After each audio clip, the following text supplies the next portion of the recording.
I usually hit the gym around 11:30 p.m. I work a late shift, so by the time I get there, I usually don't have to deal with a crowded gym. It's a 24-hour place, completely unstaffed after 9 p.m., so you just scan your key fob at the glass door to get in. The craziest thing that ever happened to me at the gym happened a couple months ago. That night, I put into the parking lot and only seen one other car, which is pretty typical that late at night. I scanned my fob and walked inside to the lockers that are directly in front of the main door. I took my water bottle and earbuds from my bag and placed my bag in a locker. As I walked toward the dumbbell area, I usually do a quick scan just to see how many people are there. I only saw one guy. He was there most of the time when I was there. We might ask one another for a spot on the bench every now and then, but other than that, we never really speak. I walked over to the free weight section and started using the dumbbells. A few minutes later, the guy from earlier walked by, and he said, "Have a good one, man," as he walked toward the exit. I waved and said, "You too, man," and he walked around the corner, and I heard the main door close. A few minutes later, as I was putting an attachment on the rope machine, I noticed from the corner of my eye this guy walking toward the treadmills. He wasn't dressed in workout clothes at all, just a big-ass hoodie with the hood up and some baggy track pants. I didn't think too much of it at first, until I noticed him standing on a treadmill that wasn't even turned on.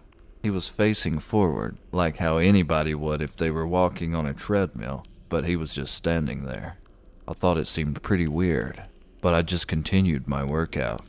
After a few sets, I noticed he was still standing there on the treadmill, but he was now facing the opposite direction looking at me.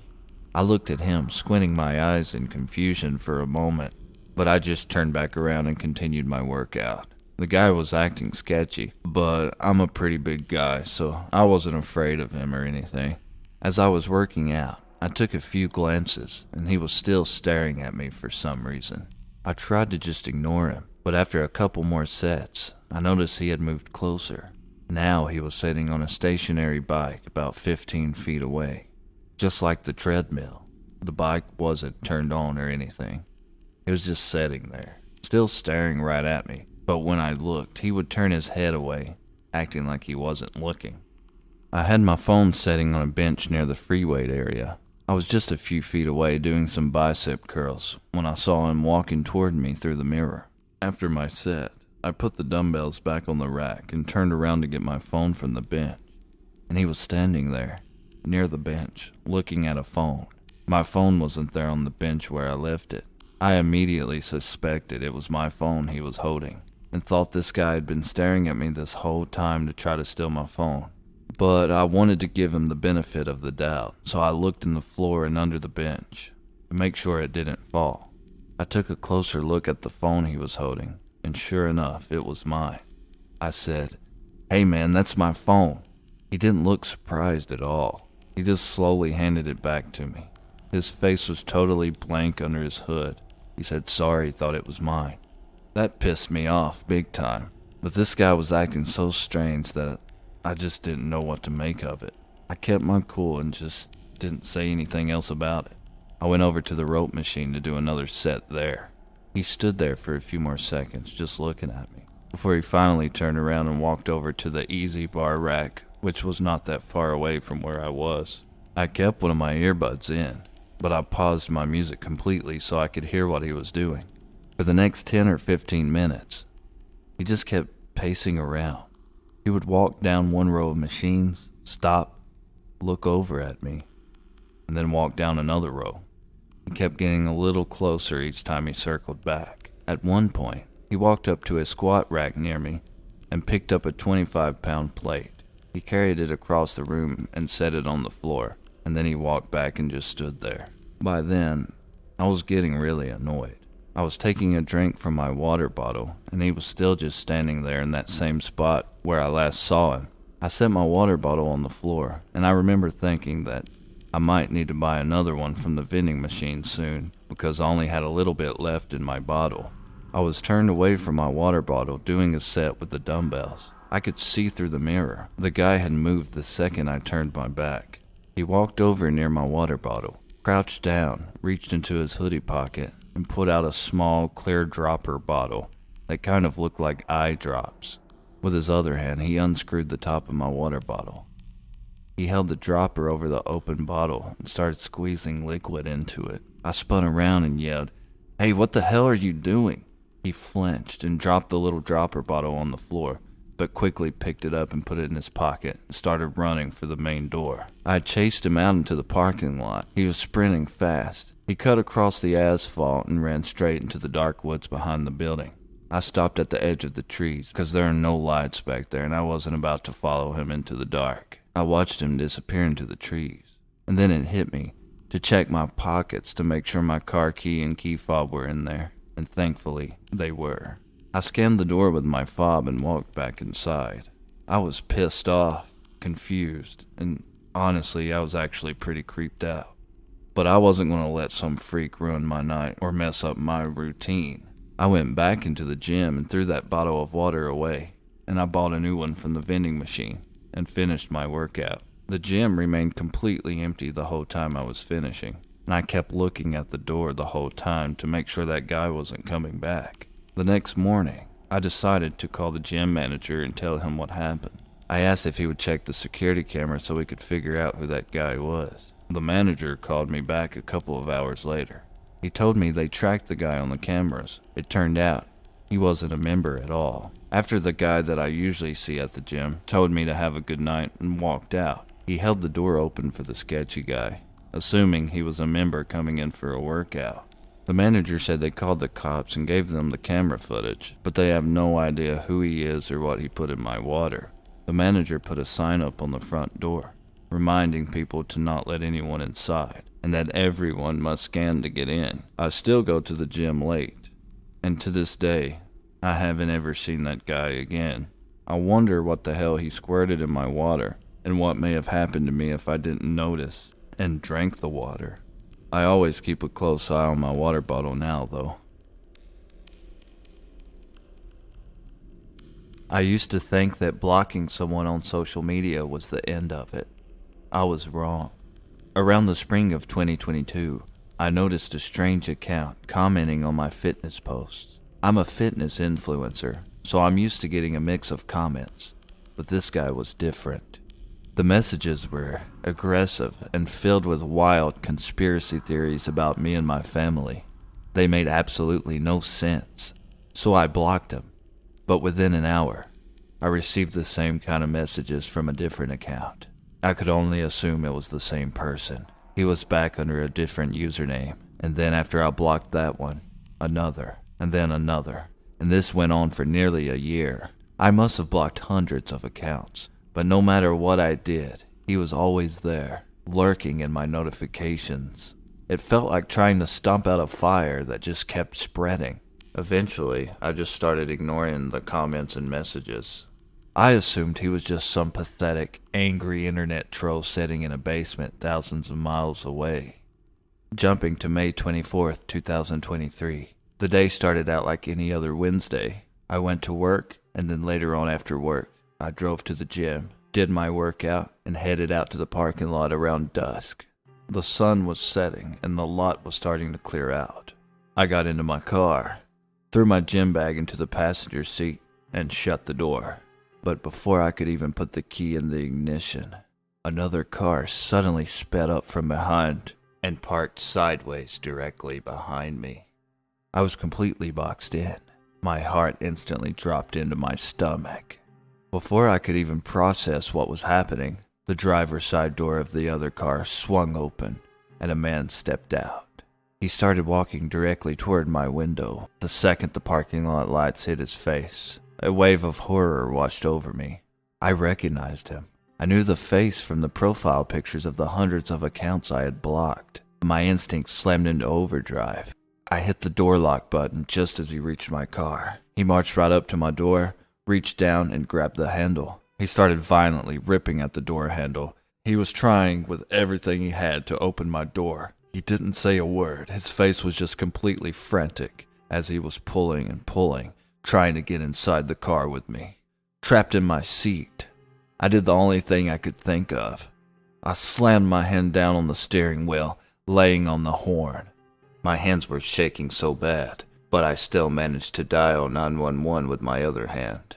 Even with my horn blaring, he just continued ripping at the handle, unbothered. Thankfully, the relentless honking caught the attention of the gym employees and the members inside. They looked out the front window and saw what was happening, and a group of people came rushing out into the lot, shouting at the man to get away from my car. Within minutes, I heard the beautiful sound of police sirens wailing in the distance. Hearing the sirens, he finally stopped pulling at my door, but he didn't try to run or speed away. In a move that still creeps me out to think about, he just casually walked back to his car, climbed inside, and just waited. A few moments later, police cruisers swarmed the parking lot, blocking him in and pulling him out of the vehicle. He was arrested, and the police searched his car. And what the police later told me, I realized how close I had come to something truly terrible. It turns out, he was a 33-year-old man named Alvin Chummer.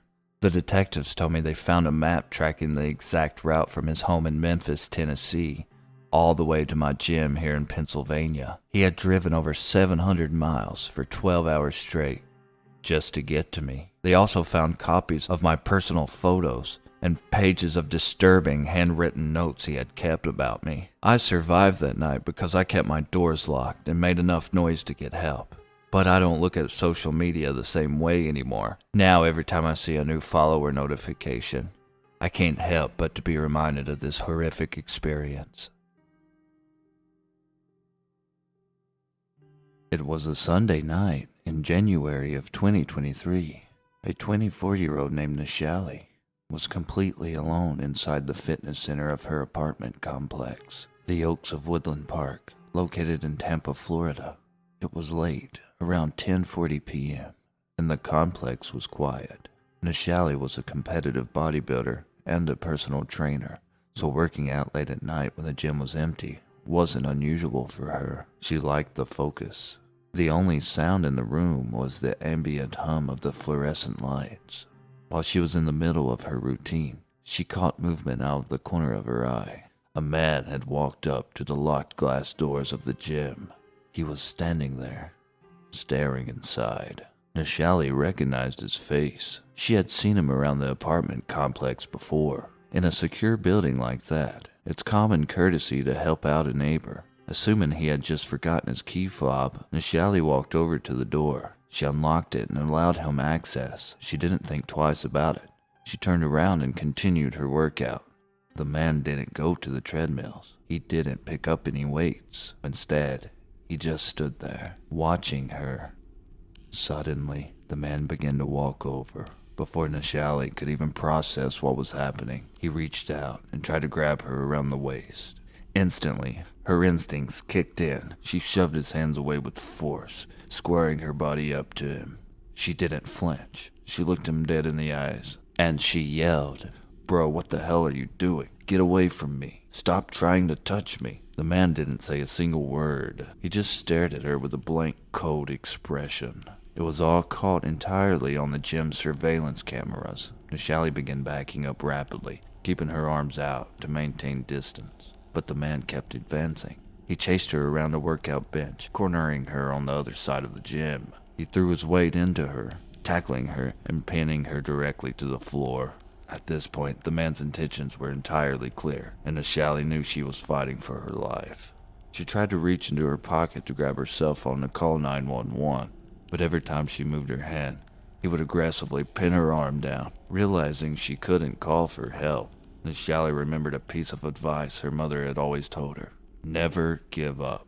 Never stop fighting. Being a bodybuilder, Nishali possessed immense physical strength, and she used every ounce of it.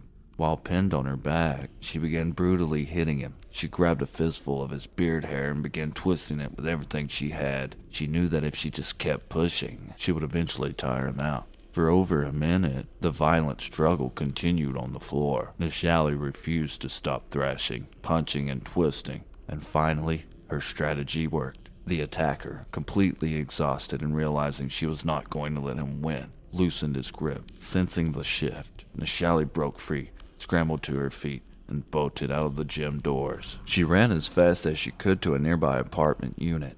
where she was finally able to safely call the police. The sheriff's office responded immediately, but by the time they arrived at the gym, the man was gone. The horror of the story doesn't end there. The very next day, less than 24 hours after the attack, another woman living in the same apartment complex was standing on her balcony. She had no idea what had happened the night before. Unbeknownst to her, the exact same man was standing on the ground below, watching her silently from the shadows for several minutes. A few moments later, there was a knock at her front door.